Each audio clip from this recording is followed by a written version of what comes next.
என்ன படிச்சிருக்கீங்க? ஸ்கூலுக்கே போனது இல்லையா? என்ன வயசாகுது உங்களுக்கு? பசங்க இருக்கா? எத்தனை பசங்க? ஒரு பொண்ணு. என்ன படிக்கிறாங்க? பசங்க படிக்கல, பொண்ணு மேரேஜ் ஆயிடுச்சு. அப்படியா? பையன் வண்டி ஓட்டுற? என்ன வண்டி? ஆட்டோ ஓட்டு. நீங்கள் என்ன வேலை செஞ்சுருந்தீங்க? மீன் கட்டுறது. மீன் கட் பண்ணுறது. Okay okay.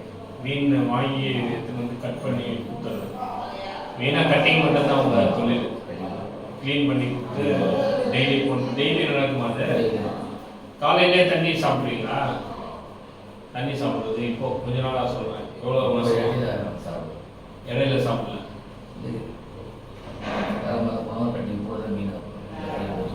கையில் உதறணும். அந்த உதறல நிறுத்துறதுக்கோசம் ஒரு கட்டிங் சாப்பிடுவீங்க. அப்போ உதறல் நின்றோம். அப்புறம் எத்தனை மணிக்கு சாப்பிடுவீங்க அந்த கட்டிங்? காலையில் மணி 6 கிலோ கிடையாது. ஸோ 6 மணிக்கு கடை திறக்க மாட்டானே. நான் வந்து இதில் வச்சேன். நம்ம தாமரை கௌரி வாங்கல. ஆமாம்மா. தாமரத்தில் கௌரி வாங்கல. ராஜேஷ் ஸ்டாலின் சொல்லி ஸ்டாலின் நைட்டை எடுத்து வச்சுருவீங்களா அடிக்கிறதுக்கு? காலையில் டாஸ்மாக் தரணுமா?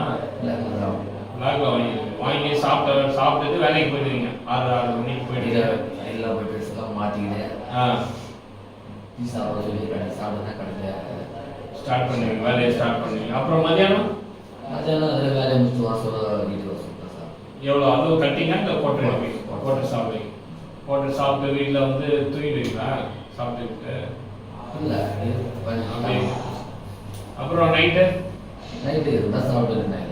இருந்தால் ஒரு போட்டு சாப்பிடுவீங்களா? காசு இருந்தால் சாப்பிடுவீங்க. வீட்டுக்கு ஏதாவது இதெல்லாம் வாங்குறது போக நீங்கள் இப்போ சொல்கிற கணக்கு பார்த்தாலே இதுவே ஒரு ஆஃப் ஆகிடுது. அப்புறமேட்டு வீட்டில் கொடுக்குறதுக்கு காசே இருக்காது. இது என்ன மாச சம்பளமா? இல்லை, டெய்லியும் ஒரு 1000 ரூபா கிடைக்கும். டெய்லி 1000 ரூபா கிடைக்கும். அந்த 1000 ரூபாய் ஒரு 500 ரூபா செலவு பண்ணி ஒரு 500 ரூபா வீட்டில் கொடுத்துருவீங்க. இது சரி. இது வந்து எவ்வளோ நாளாக இந்த மாதிரி ஓடிட்டு இருக்குது இந்த மீன்?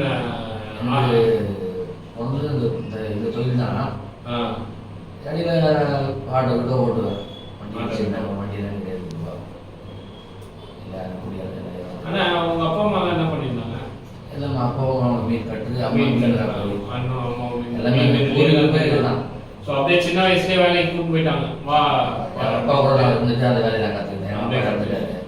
எங்கள் அப்பா இறந்த அப்புறம் அந்த கடையை நான் பார்த்தேன். அது என்ன வயசு இருக்கும்? அது அந்த வயசு என்ன வயசு இருக்கும்? ஒரு 10-12 வயசு இருக்குமா? இல்லை, ஒரு 10 வயசு மேலே தான் இருக்கும். 10 வயசுக்கு மேலே இருக்கும். அப்பா சொல்ல 10 வயசு இருக்கும். ஸோ அப்போத்துலேருந்தே நீங்கள் அந்த ஸ்பீல்டில் இதில் போயிட்டீங்க அந்த ஃபீல்டில். அதனால படிப்பு பக்கமும் உங்கள் அப்பா எடுத்துன்னு போய் விடல. ஆனால் இந்த ஆளுக்கால் அப்பயே வந்துச்சு அவங்களுக்கு? இல்லை, இது இப்போ இடையில இடையிலன்னா எப்போ? எந்த வருஷம்? வந்து 2000 மேலே தான். ஸோ 2000க்கு மேலேன்னா ஒரு 24 வருஷமா அப்படியே கொஞ்சம் கொஞ்சமாக முதல்ல மேரேஜ் 2002. மேரேஜுக்கு அப்புறம் தான் அதுக்கு ஏதாவது காரணம் இருக்குதா? மேரேஜுக்கு அப்புறம் தண்ணி அடிச்சேன்னு? இல்லை, அதுக்கப்புறம் தான் கொஞ்சம் ஃப்ரெண்ட்ஷிப் அதிகமாச்சு, பழம் அதிகமாகிடுச்சு. அந்த இது சாப்பிடும் ரிலாக்ஸேஷன். இந்த மாதிரி ரீஹாபிலிட்டேஷன் வந்துருக்கீங்களா? ரீஹாபிலிட்டேஷனுக்கு முன்னாடி இது மாதிரி வந்துருக்கீங்களா? ரிலாக்ஸ் ஆகிருக்கீங்க அப்படின்னா ரிலாக்ஸ் ஆகிருக்கீங்க இருந்தீங்க. அங்கே எத்தனை வாட்டி அட்மிட் ஆகிருக்கீங்க? அங்கே ஒரு டைம் தான். அதுக்கு முன்னாடி எப்பயாவது? இல்லை, அது இல்லை. அது எப்போ அட்மிட் ஆகுது? எந்த வருஷம்? அதெல்லாம் ஒரு 1.5 வருஷம் முன்னாடி. 1.5 வருஷம் தான். சரி, இந்த 1.5 வருஷம் முன்னாடி அட்மிட் ஆனீங்க. எவ்வளோ நாள் இருந்தீங்க? எவ்வளோ நாள் இருந்தீங்க? ஒரு மாதம் 2 மாதம் இருந்திருப்பீங்க உள்ள ரீஹாபிலிட்டேஷன் சென்டரில்? இல்லை, குடி மறுவாழ்வு மையத்தில் எவ்வளோ நாள் இருந்திருப்பீங்க? 1 மாதம் இல்லை, எட்டு வந்துட்டாங்க. 1 மாதம் இல்லை, வீட்டிலே எட்டு வந்துட்டாங்களா? இல்லை நீங்களே வந்துட்டீங்களா? நான் போகிறேன் வீட்டில். சரி, 1 மாதம் போதும்பா, குடிக்க நிறுத்திட்டேன் வா அப்படின்னு நம்பிக்கையாக கூப்பிட்டு போனாங்க. அதுக்கப்புறம் போய் ஒரே நாளில் குடிச்சிட்டிங்களா? எவ்வளோ நாள் கழிச்சு குடிச்சிங்க? ஒரு 4-5 மாதம். 4-5 மாதம். அந்த 4-5 மாதம் டைமில் அந்த சப்போர்ட் குரூப்ஸ்ன்னு சொல்கிறாங்களா, ஏஏ மீட்டிங், அந்த மாதிரி ஏஏ மீட்டிங் போனீங்களா? அதெல்லாம் போயிருந்தேன். பக்கத்தில் வந்து போலீஸ் போர்ஸ் இருக்குது. அதெல்லாம் இப்போ வாரத்தில் புதன்கிழமை இருப்பாங்க. புதன் டைம் இருப்பாங்க. வாரத்துக்கு 1 நாள் தான் போவீங்க. அதுக்கப்புறம் போக மாட்டீங்க. சரி, அப்புறம் எப்போ 6 மாதம் கழிச்சு குடிச்சிங்களா? அந்த ரேயா போட்டு 4 மாதம் குடிக்காதானே. 4 மாதம் ஆயிடுச்சு, எப்படி குடிச்சிங்கன்னு கேட்குறேன். ஏதாவது காரணம் ஆச்சா, சண்டே ஆச்சா? ஏதோ ஒரு நிலத்துக்கு எடுத்துட்டு போவேன். அப்போ கொஞ்சமாக குடிச்சு பார்க்கலாம்னு நினச்சிக்கலாம். ஆனால் சொல்லியிருப்பாங்களே, இந்த ஆல்கஹால் குடி நோயின்றது கொஞ்சமாக குடிச்சோன்னா அது நம்ம குடிச்சிக்கோம் ரெண்டாவது, அதனால நம்ம உடம்பு நம்ம கொஞ்சம் கூட வாய வைக்காதீங்கன்னு சொல்லி அனுப்பிச்சிருப்பாங்களே இல்லை? ஸோ எவ்வளோ அதுதான் சொல்லுவாங்க, குடி நோயின்றது வந்து ஒரு தந்திரமானது அப்படின்னு. தந்திரமானதுன்னு என்ன அர்த்தம்? தந்திரம் பண்ணி குடிக்க வச்சிருவாங்க. உங்கள் மைண்ட் வந்து என்ன சொல்லணும்னா, நமக்கு பிரச்சனை இல்லை, இதெல்லாம் ஒன்றும் கிடையாது நமக்கு, நம்ம வந்து எப்பயும் போல குடிக்கலாம், இந்த வாட்டி கொஞ்சமாக குடிச்சிட்டு நிறுத்திக்கலாம், ஏன் காலையில் போய் கட்டிங் அடிக்கணும் அப்படின்ற ஒரு இதில் என்ன பண்ணோம், டக்குன்னு குடிக்க வச்சோம். அதனால தந்திரமானதுன்னு சொல்லுவோம். அதனால வீட்டில் வேலைக்கு அனுப்புறதில்ல, வீட்டிலே வச்சு. பட் எவ்வளோ நாள் வீட்டில் வேலையை அவங்க அப்படியே உட்காந்து நான் சோகத்தை பார்த்தேன். எவ்வளோ நாள் அப்படி உட்காந்தே இருக்கிறது? அதனால அங்கேயே 10 ரூபா சம்பாதிப்பானே, அவங்க வீட்டு பக்கத்துலேயே வியாபாரம் பண்ணாங்க வீட்டில். அவங்க பக்கத்தில் 10 ரூபா சம்பாதிப்பேன். அதனால வீட்லேயே இருந்துடலாம் அப்படின்னு நினச்சிருக்கீங்க. நிறைய பணம் காசு அதிகமாக பக்கத்தில் குடிக்கிற காசு வந்து அப்படி நினைக்காதீங்க. காசு சம்பாதிச்சு எடுத்துன்னு வந்து வீட்டுக்காரம்மா கிட்ட டெய்லி கொடுத்துருங்க. கரெக்டா? காசை ஹேண்டில் பண்ண முடியலன்னா நேராக எடுத்துன்னு வந்து வீட்டில் கொடுத்துருங்க. சாயந்தரமானா மீட்டிங் போங்க, ஒரு 7 மணிக்கு மீட்டிங் போய் உட்காந்துருங்க. சாயந்தரத்தில் எங்கேயும் வெளியே சுத்தாதுங்க. அந்த மாதிரி உங்களுக்கு நீங்களே இந்த வாட்டி நம்ம போன வாட்டி போனோம், ரிலாக்ஸ் ஆகிட்டோம். இந்த வாட்டி வந்து ரிலாக்ஸ் ஆகாமல் இருக்கிறதுக்கு என்ன பண்ண போகிறோம்னு ஒரு திட்டம் நம்மளே போட்டுக்கிட்டோன்னு வச்சுக்கோங்க. இப்படி பண்ண போகிறோம்னு வச்சுக்கிட்டா ஈஸியாக தப்பிச்சிடலாம். நம்ம பசங்க வாய் சரியில்லையா, ஒய்ஃபுக்கு பிரச்சனை கிடையாது. பசங்க என்ன பண்ணுங்க, ஏதோ பேசிடுறாங்க. என்ன பேசிடுறாங்க? அசிங்கமாக பேசிடுறாங்களா அப்பாவை?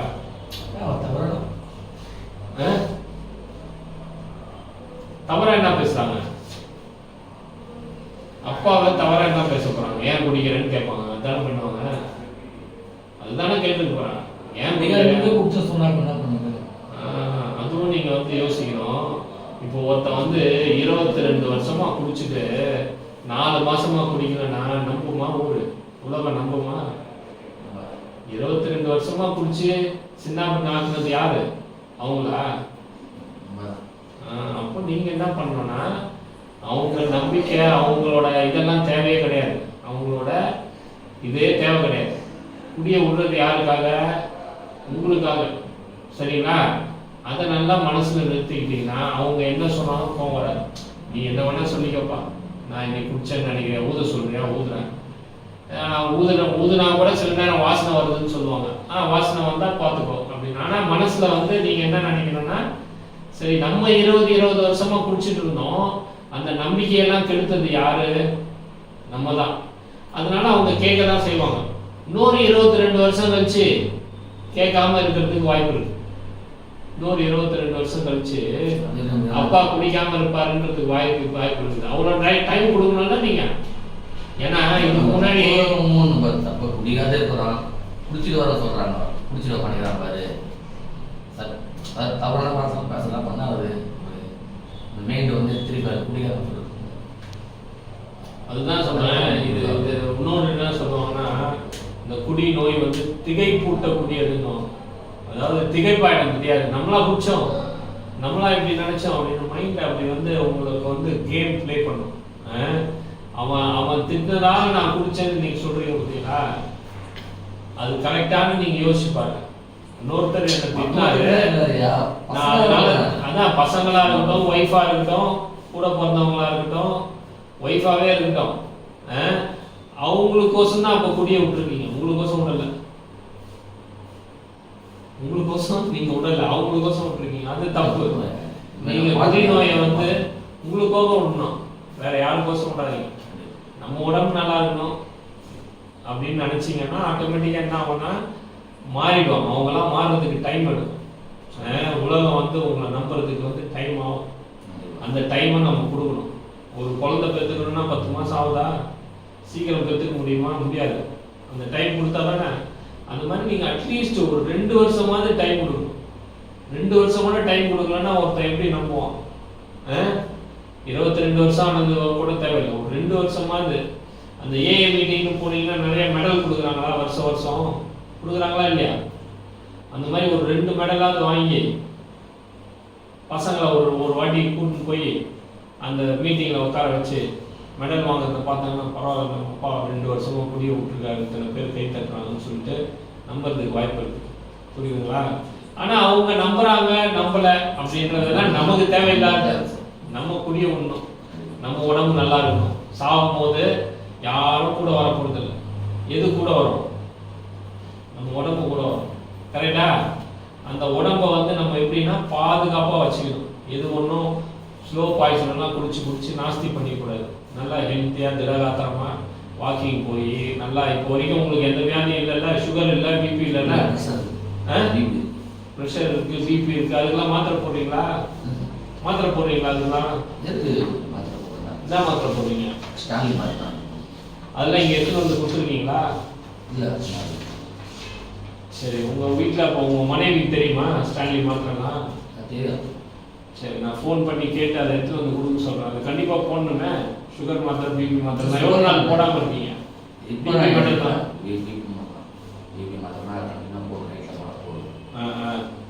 மாத்திரை பேர் தெரியாதுல்ல? சரி, மாத்திரை ஒன்று போட்டுடலாம். பிபி மாத்திரை. தூக்கம் வருதா நல்லா? எப்பயாவது ஹார்ட் ப்ராப்ளம் அந்த மாதிரி ஏதாவது வந்திருக்கா? கிடையாது. சரி, குடி நோயின்றது வந்து கொஞ்சம் கொஞ்சமாக அது என்னன்னு நம்ம தெரிஞ்சுக்கிட்டோம்னு வச்சுக்கோங்களேன், அதுக்கிட்ட ஈஸியாக அது நம்மளை ஏமாற்ற முடியாது. ஸோ அதை தெரிஞ்சுக்கிறதுக்கு தான் ஒரு வாட்டி இங்கே அட்மிட் பண்ணி அதை பற்றி உங்களுக்கு சொல்கிறது இவ்வளோ விளக்கமாக. ஸோ ஒரு ஒரு ஒரு எதிராளியை பற்றி நம்ம தெரிஞ்சுக்கணும்னு வச்சுக்கோங்களேன், இவன் இப்படி தான்ப்பா, இவங்கிட்ட இப்படிலாம் நம்ம பண்ணால் நாஸ்தி ஆகிடும் அப்படின்னு சொல்லிட்டு என்ன பண்ணுவோம், வேற ஒரு மெத்தடை ஃபாலோ பண்ணிடுவோம். அந்த மாதிரி நம்ம குடிநோயை பற்றி நல்லா தெரிஞ்சுக்கிறதுக்கு தான் இங்கே அட்மிஷன் பண்ணுறோம். அதனால் இங்கே சொல்லும் போது அதெல்லாம் கேளுங்க. அந்த மாதிரி ஏஏ மீட்டிங் வந்து போன வாட்டி போயிருக்கீங்க, ஆனால் நீங்கள் வந்து வாரத்துக்கு ஒரு முறை போகிறீங்கல்ல, வாரத்துக்கு ஒரு முறையாக குடிச்சிங்க, வாரத்துக்கு ஒரு முறையாக குடிச்சிங்க. குடிக்கும் போது இல்லை டெய்லி தானே குடிச்சிங்க. நான் சொல்கிறது கரெக்ட் தானே, வாரத்துக்கு ஒரு முறையாக குடிச்சிங்க, டெய்லி தானே குடிச்சிங்க. அப்போ டெய்லி மீட்டிங் போடுவோம் நம்ம, இனிமேட்டு டெய்லி மீட்டிங் போகும். அடுத்த முறையில் எதெல்லாம் நம்ம கரெக்ட் பண்ணணும் அப்படின்னு சொல்லி கரெக்ட் பண்ணிங்கன்னு வச்சுக்கோங்க. அடுத்த முறை இந்த மாதிரி இன்னொரு ரீஹாபிலிட்டேஷன் சென்டரில் போய் இப்போ பிரவீன், இப்போ யாரோ ஒருத்தர் நெல்சனு, அப்புறம் இன்னொருத்தர் அப்படின்னு போயினே இருக்க தேவையில்லை. இங்கேயே கட் ஆகிட்டு ஏஏ மீட்டிங் போகிறோம், வீட்டில் மனைவியோடு இருக்கிறோம், தொழிலை பார்க்குறோம், காசு எடுத்துகிட்டு போய் கொடுக்குறோம், மீட்டிங் போகிறோம், வேலைக்கு போகிறோம், இப்படின்னு ஒரு சின்ன சர்க்கிள் ஃபார்ம் பண்ணிக்கலாம். அந்த மீட்டிங் போனீங்கன்னா உங்களோட குடி நோயாளியோட இருக்கிற நண்பர்கள்லாம் விலைக்கு ஓடிடும். குடி இல்லாமல் இருக்கணுன்ற நண்பர்கள் நிறைய சேர்ந்துடும். அந்த மீட்டிங் போனீங்கன்னா குடிக்காமல் இருக்கணும்னு தானே வராங்க. அப்போ அவங்களோட நட்பு வச்சுக்கிட்டீங்கன்னு வச்சுக்கோங்க, ஈஸியாக குடியை விட்டுடலாம். ரொம்ப சுருக்கமாக சொன்னோன்னா, இப்போ நீங்கள் ஒரு மெக்கானிக் ஆகணும்னு வச்சுக்கோங்க, என்ன பண்ணணும்? கஷ்டப்படணும். ஒரு மெக்கானிக்கை பார்த்து அவர்கிட்ட போய் வேலைக்கு சேர்ந்துடணும். கரெக்டா? இப்போ உங்கள் அப்பா தொழில் தெரிஞ்சது, அந்த தொழிலில் நீங்கள் போய் சேர்ந்தீங்க, எப்படி நுணுக்கமாக பண்ணணும்னு சொல்லி கொடுத்தாரு, அதே லைனில் போயிட்டீங்க இல்லையா? அப்போ குடியை விடணும்னா என்ன பண்ணணும்? குடி நோயாளின்னு இருக்காங்கல்ல, குடியெல்லாம் விட்டவங்க இருக்காங்கல்ல, 20 வருஷம் குடியை விட்டுருப்பாங்க உங்க மாதிரி. கரெக்டா? உங்களை மாதிரியே 20 வருஷம் குடிச்சிருந்துட்டு விட்டுருப்பாங்க. அவங்க கூட போய் நம்ம சேர்ந்துக்கிட்டோம்னா ஈஸியாக விட்டுடலாம் குடியை. நம்ம தனியாக போராட தேவையில்லை. அவங்களும் நம்ம கூட சேர்ந்து ஹெல்ப் பண்ணுவோம். டெய்லி சொல்லுவாங்க, டே பையன் தான்டா அப்படின்னாடா பேசுவான், விட்றா அப்படின்வாங்க. உங்களுக்கு ஈஸியாக போயிடும். இல்லாட்டி அதையே யோசிச்சுட்டே இருப்பீங்க, ஐயோ பையன் இப்படி சொல்லிட்டான், ஒய்ஃப் இப்படி சொல்லிட்டான் அப்படின்னு சொல்லி அடுத்த நாள் போய் குடிச்சுருவீங்க. நான் சொல்றது புரியுதுங்களா? அதனால அந்த சப்போர்ட் குரூப்ஸ் அப்படின்னு சொல்லுவோம், அதுலேயும் நம்ம டச் வச்சுக்கணும். இங்கே கவுன்சிலரையும் அப்பப்போ வந்து பார்க்கணும். சரிங்களா? சில மாத்திரைகள் கொடுப்போம், டைசல்ஃபிரான் அப்படின்ற ஒரு மாத்திரை கொடுப்போம். அது நீங்களே எடுத்து போட்டு வேலைக்கு போயிடணும். அது போட்டுட்டு நீங்கள் போய் தண்ணி குடிச்சிங்கன்னா வாந்தி வரும், அப்படியே கண்ணெல்லாம் சிவப்பாயிடும், நெஞ்சு படபடன்னு ஆகிடும். அப்போ அதை போட்டுக்கிறோம் தெரிஞ்சா என்ன பண்ணுவோம் உங்கள் மனசு, இன்னைக்கு குடிக்க வேணாண்டா, நாளைக்கு பார்த்துக்கலான்னு வீட்டுக்கு வந்துடுவீங்க, அப்படியே தள்ளி போயிடும். ஸோ அந்த மாத்திரையும் தொடர்ந்து ஒரு 2 வருஷம் போனோம். இந்த மீட்டிங்கும் தொடர்ந்து 2 வருஷம் போனோம். கவுன்சிலரே அப்பப்போ மாசமோ இல்லை ஒரு 3 மாதத்துக்கு ஒரு தடவையே எப்போ வர சொல்கிறாங்களோ பார்க்கணும்.